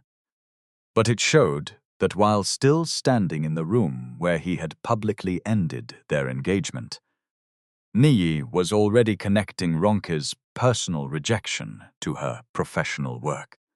Mrs. Daniels wrote down the time marker. Now we have enough to separate the issues properly, she said. Ronke looked at her. Separate them? Yes. Your firm will review whether your technical work was sound.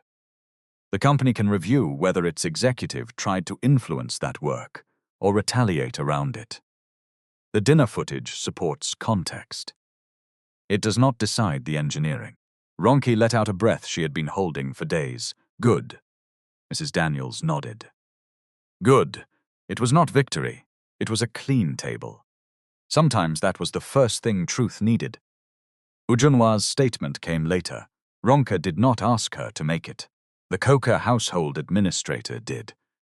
Bode had ordered an internal review of what happened with staff that night, including why a domestic worker had been instructed to participate in a family dispute. When Ujunwa was contacted, she asked whether giving a statement would affect her final pay. The administrator said no. Ujunwa asked for that in writing. The administrator sent an email. Only then did Ujunwa agree. She wrote what she knew. Niyi instructed her the day before the dinner to pack Ronke's suitcase if called. He said Ronke could collect it from the gate. He said Ujunwa was paid to do her work, not understand his decisions. During the dinner, he called her and ordered her to bring the bags. She refused and resigned. That was all. No claim about Harbour Crown. No claim about Niyi's motive. No claim about what Ronke knew. When the administrator asked whether Ujunwa believed Niyi planned to humiliate Ronke, Ujunwa crossed out the question and wrote beside it, "I can only say what he told me to do." The sentence reached Bode. He read it twice, then called the household administrator. Pay everything outstanding. We are reconciling her leave and 2 disputed days. Reconcile them properly. Do not round anything because I said pay. Yes, sir. And prepare written terms for every household employee. The administrator paused. Sir, written duties, pay dates, off days, how schedule changes are recorded, who they raise disputes with if it is not you. Chief, we have always managed. I know how we have always managed. Bode looked at Ujunwa's statement again. A week after the dinner, Bode asked Ronke to meet him. She considered refusing, then agreed to 30 minutes in a neutral place, a quiet meeting room at her consultancy office. Not his house, not his company. Mrs. Daniels knew about the meeting and remained nearby. Bode arrived alone in a cobalt blue suit and carried no gifts.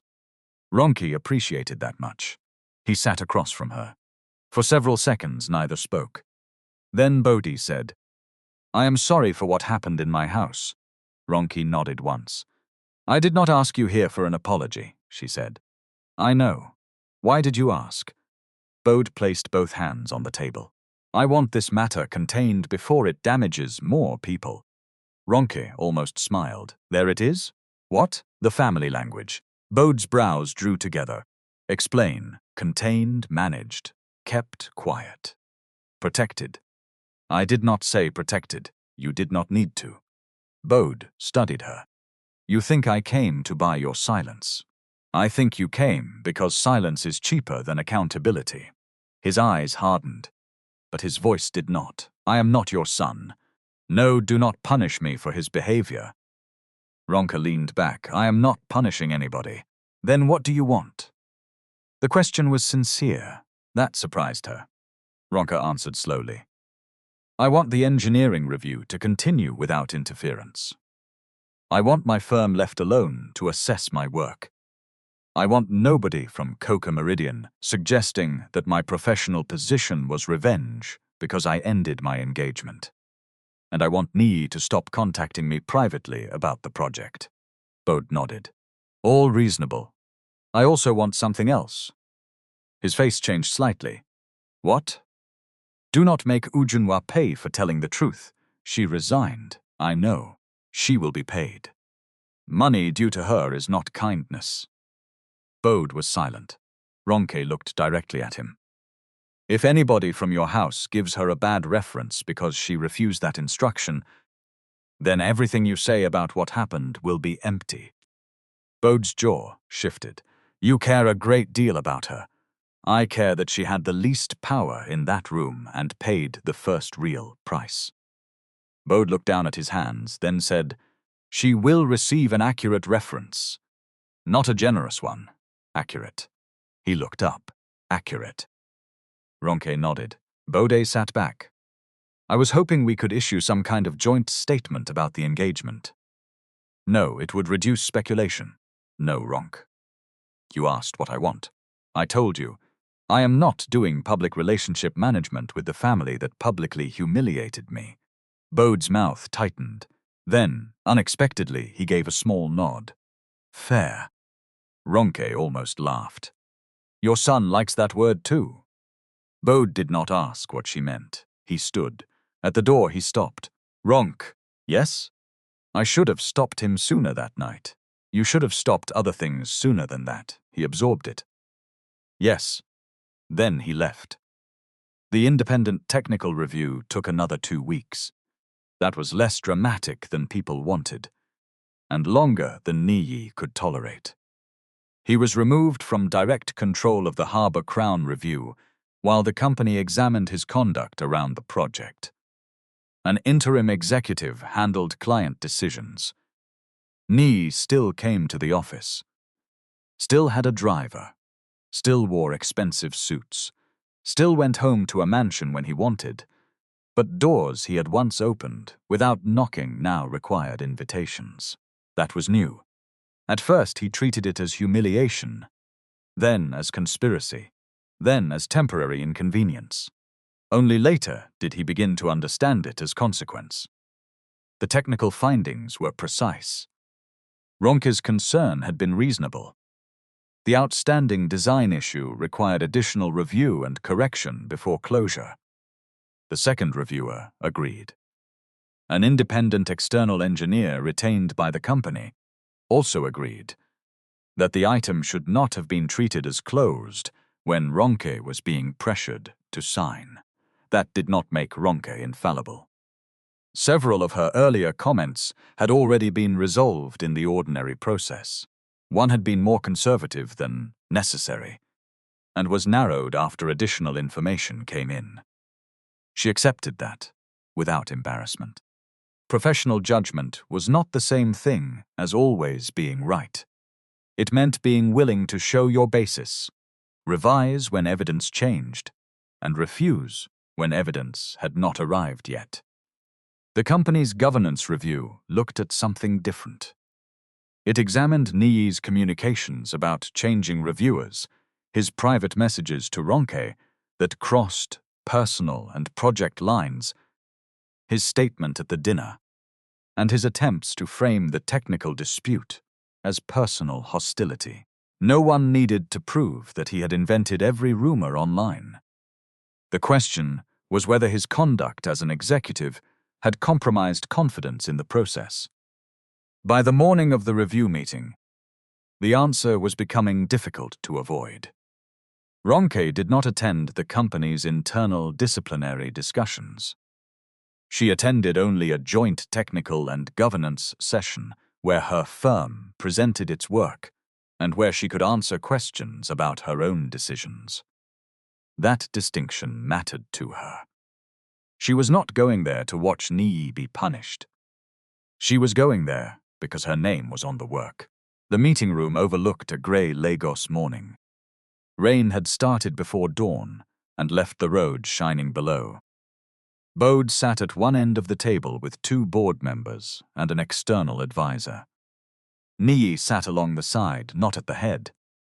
Ronke entered with Mrs. Daniels and the second reviewer. For the first time since the dinner, she and Niyi were in the same room. He stood when she entered. She did not. Not because she wanted to disrespect him, because she was already standing. Mrs. Daniels almost smiled. The technical discussion lasted more than an hour. Drawings were reviewed, dates confirmed. The sequence of queries was laid out. Ronke answered what she was asked. When she did not know something, she said so. When another reviewer had made the final call on a later revision, she said that too. Niyi spoke only twice during the first hour. Both times he was controlled. Then the external advisor asked him a simple question. When did you first become concerned that Miss Adeyemi's personal relationship with you might affect her professional objectivity? Niyi leaned back. Early in the review. How early? Before the final disagreement. The advisor looked at the timeline. Your project team requested a different reviewer after Ms. Adeyemi declined to soften the outstanding note. Before that, there is no recorded conflict concern from your side. Niyi's eyes moved toward Ronke. She did not look at him. I had private concerns. Did you document them? No. Did you tell her firm before the technical disagreement? No. Did you tell your own project manager? I do not recall. The advisor nodded. Then let us stay with what is documented. That sentence changed the air in the room. Niyi had spent his life in rooms where confidence could carry a weak answer farther than it deserved. Not this one, the advisor continued. After Ms. Adeyemi declined to sign, you sent her a private message asking for one signature and saying the rest could be sorted later. Correct? Niyi looked at the printed message. Yes. What did you mean? I meant that the outstanding issue could continue to be resolved without delaying the broader note. Mrs. Daniels spoke for the first time in several minutes. That was not the structure of the sign-off being requested. Niyi looked at her. I understood it differently. Ronke finally turned toward him. You understood it well enough to ask me privately instead of through the project channel. Bode looked down. Niyi's face tightened. This is exactly the problem. Everything I say to you becomes evidence now. Ronke's voice remained even. No, the things you said about the project became project evidence. Silence. The external advisor let it sit. Then moved to the dinner footage. Only the relevant segment was played. Niyi watched himself on screen. The jokes, the microphone, the order to Ujunwa. Ronke placing the ring down. Then his own voice after Ronke left. She has been trying to damage my project for weeks. The video stopped. No one rushed to speak. Bode removed his glasses and rubbed the bridge of his nose. One board member asked Niyi, "Why did you say that?" Because that was how it felt. The external advisor looked at him. Your feeling is not the same as her motive. I know that. Did you know it that night? Niyi opened his mouth. Nothing came. He looked toward Ronke again. This time she met his eyes. For the first time since the dinner, he looked less angry than tired. Almost ashamed. It would have been easy for the story to soften there, to make shame equal change. It did not. People can recognize a wound they caused before they are ready to stop defending the hand that caused it. Niyi tried once more. I was under enormous pressure. The project was slipping. My father had made it clear. Bode raised his head. No. Niyi stopped. His father's voice was quiet. Do not put this on me. You did put pressure on me. Yes. Bode did not flinch. I pushed you. I questioned you. I made it difficult for you to fail in front of me. I will answer for my part. But I did not tell you to pressure Ronke. I did not tell you to use Ujunwa. I did not tell you to turn a technical review into proof of loyalty. Niyi stared at him. Bode continued. You wanted authority. This is the part of authority you kept trying to skip. What part? The answer after the decision. Niyi looked down at the table.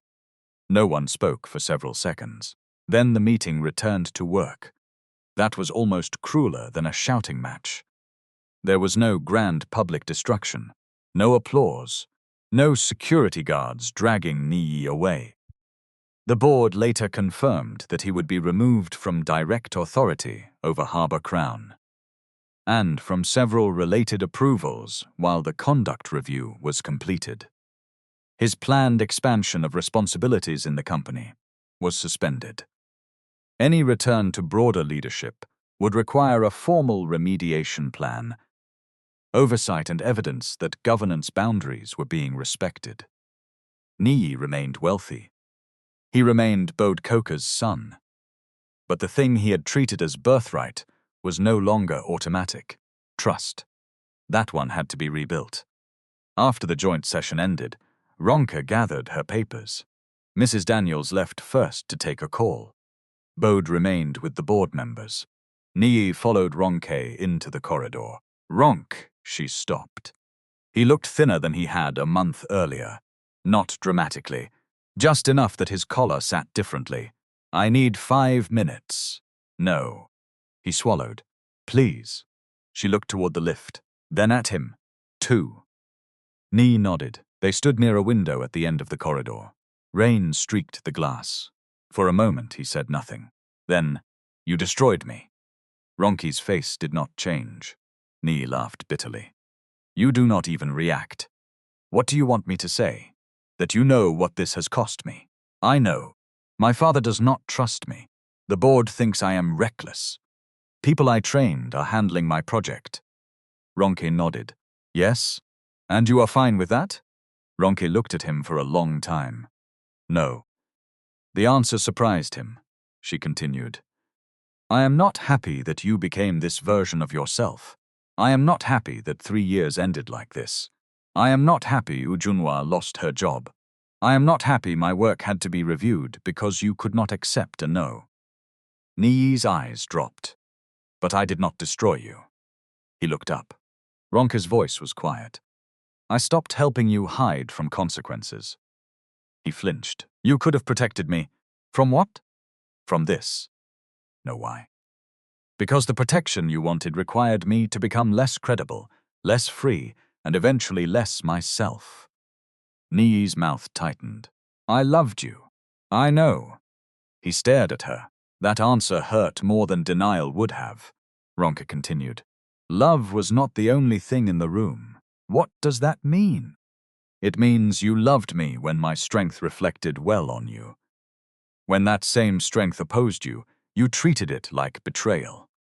Niyi looked away. You think people cannot change? I think change is work. I can do the work. Then do it.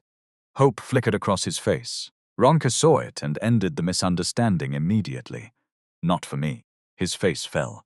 She picked up her folder. You asked for 2 minutes. Ronke. She stopped once more. I am sorry, he said. This time there was no defense attached. Ronke believed he meant it. She also knew meaning it was not enough. Then she walked to the lift. Niyi did not follow. Ujunwa returned to the Coker house the following week for her final paperwork. She wore a plain purple blouse and black trousers. No uniform. That felt strange enough. The gate opened for her, as it always had. But this time, she was not reporting for duty. The compound looked smaller from that position. The house administrator met her in the service office with an envelope, a printed breakdown of her final pay, and a reference letter. Ujunwa read every line. Slowly, the administrator waited. 7 years earlier, Ujunwa would have taken the envelope, said thank you, and left. Now she pointed at one entry. What is this adjustment? The 2 disputed days from last month. They restored them. After checking the messages and roster photographs, Ujunwa looked at the page again. Okay. Then she read the reference. It said she had worked in the household for almost 7 years, had handled guest preparation, cleaning, linen, inventory support, and daily household routines, and had been reliable in carrying out her duties. Nothing about the dinner. Nothing about insubordination. Nothing generous either. Accurate. Just as Ronke had asked Bode to make sure it would be. Ujunwa folded the letter. Thank you. The administrator shifted in her chair. There is something else. She turned her laptop around. A draft staff handbook was open on the screen. Ujunwa frowned. What is that? Chief asked us to put the household arrangements in writing. Duties, pay dates, off days. How schedule changes are recorded. How staff can raise a complaint. Ujunwa stared at the screen. The administrator gave a tired little smile. He also asked me why the old roster had so many changes in pen. What did you tell him? That because everybody in this house likes changing plans after I have already made the roster. Ujunwa laughed. The administrator laughed too. Then, the woman's face settled. I should have handled your pay issue better. Ujunwa looked at her. Yes, the administrator blinked. Ujunwa did not soften the answer. She did not sharpen it either, just yes. After a moment, the administrator nodded. Yes, she agreed. That was enough. As Ujunwa left the office, Niyi came down the back corridor. He stopped when he saw her. For a second, both of them looked toward the service stairs, remembering the same night from different sides. Niyi spoke first. You came for your money? Yes, sir. The old title slipped out by habit. He noticed. So did she. He looked at the folder in her hand. Did they sort everything? Yes. Good. Ujunwa moved to pass him. Niyi said, Was it worth it? She stopped. What? One night of bravery, was it worth your job? There was no mockery in his voice now, only something raw and tired. Ujunwa thought before answering, I do not know yet. That surprised him, she continued. I have not found another job. My cousin's sitting room is not comfortable. Transport is eating my money. So if you are asking whether courage made my life easy, no. Niyi looked down. But if I had carried that suitcase downstairs, I would still know I helped you do what you did. She held the folder against her chest. That one would follow me longer than unemployment. Niyi's face tightened. Ujunwa did not wait for an answer. She walked past him. At the service door, he called her name. Ujunwa, she turned. I am sorry. Ujunwa studied him, then nodded once. Okay. He looked almost offended by the smallness of the response. She understood. People who apologize after doing damage sometimes expect the apology itself to create a new event. Sometimes it only creates a sentence. Ujunwa left. 3 days later, the boutique guest house in Ikeja called again. They had received her reference. Would she come for an interview? She came early. Too early. She spent 20 minutes at a nearby kiosk, pretending to read messages, because she did not want to sit in reception for an hour and look desperate. The interview was not magical. They asked about guest complaints, stock shortages, staff conflict, and shift scheduling. Ujunwa answered from work she had actually done. When they asked about supervisory experience, she told the truth. Not formally. What makes you think you can supervise people? Ujunwa thought of the Coker roster, covered in crossed-out pen. Because I know what bad supervision feels like from the other side. The interviewer looked up. Ujunwa continued, and because the work still has to finish. Respect does not mean everybody does whatever they like. It means instructions are clear, changes are recorded, and you do not use someone's need for salary to make them accept anything. The interviewer wrote something down. Ujunwa left unsure whether she had said too much. They did not hire her. That hurt. For 2 days she wondered whether she had been foolish to speak so plainly. Then she applied somewhere else. And somewhere else. A serviced apartment company offered her a junior housekeeping role with less pay than she wanted. She considered it. A hotel asked her to return after she completed her certificate. She kept studying. She borrowed no money from Ronke after the first week, though Ronke offered. Instead, Ronke helped her reorganize her CV one Saturday afternoon. Not rewrite her life. Just make the work visible. Inventory, guest room preparation, line and control, shift handovers, training newer staff. Why did you not put this? Ronke asked. Ujunwa shrugged. That is just what I did. Ronke looked at her. Exactly. Ujunwa smiled. 2 months after the dinner, she finished the hospitality certificate. A week later, a small boutique hospitality company in Ikeja called her for an interview. This time, the vacancy was for housekeeping supervisor. Ujunwa almost did not apply, because the title looked too big. Her cousin made her. If they reject you, will your head fall off? No, then apply. Ujunwa did. She got the job. Not because anybody called from the Coker family. Not because Ronke bought her a future. The hiring manager liked her experience, her coursework, and the way she answered a question about a staff member repeatedly arriving late. I will first find out why, Ujunwa said. Then I will make the expectation clear. If the person still refuses, we handle it properly.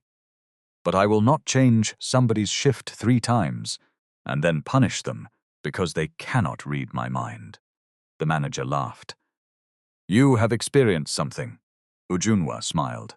Yes, good or bad, useful. That answer got another note on the interviewer's page. Her first week as supervisor, Ujunwa spent nearly 2 hours building the staff rota. She checked who had classes, who had a long commute, who had requested a particular day off. She could not grant every request. That was not management. But when she changed a shift, she told the person and recorded the change.